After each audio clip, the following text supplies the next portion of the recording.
नेपालमा विमाननको इतिहास करिब सन् 1949 तिरबाट सुरु भएको हो।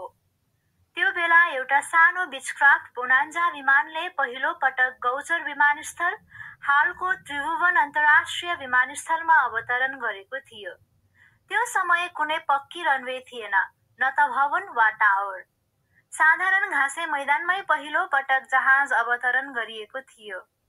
विमान कलकत्ता, भारतबाट आएको थियो र यही घटनाले नेपालको विमानन युग सुरु गर्यो।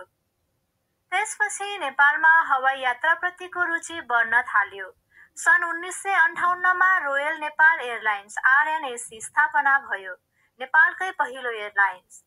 यसले सुरुवातमा भारत सरकारले दिएको डोग्लास DC-3 विमानबाट सेवा सुरु गर्यो। त्यो सानो सुरुवातले काठमाडौँलाई पोखरा, विराटनगर जस्ता सहरहरू र भारतका पटना, दिल्ली जस्ता सहरहरूसँग जोड्यो। त्यो बेला हवाई यात्रा विलासिता र साहस दुवै थियो। थोरै मानिस मात्र यात्रा गर्न सक्थे, तर यो हाम्रो लागि ठूलो गर्वको कुरा थियो। तर नेपालमा हवाई उडान कहिल्यै सजिलो थिएन। हाम्रो देशको पहाडी भूभाग, अनिश्चित मौसम र छोटो रनवेहरूले उडानलाई विश्वकै सबैभन्दा चुनौतीपूर्ण बनाएको थियो। तर नेपाली पाइलटहरू आफ्नो सिप र साहसका कारण विश्वभर चर्चित बने।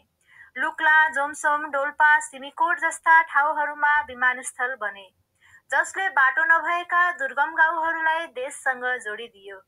विमानले ती ठाउँका मानिसहरूका लागि जीवन रेखा बन्यो, औषधि, खाद्यान्न र आशा पुर्याउने माध्यम। आज नेपालमा 50 भन्दा बढी विमानस्थलहरू छन् र धेरै घरेलु तथा अन्तर्राष्ट्रिय एयरलाइन्सहरू चलिरहेका छन्।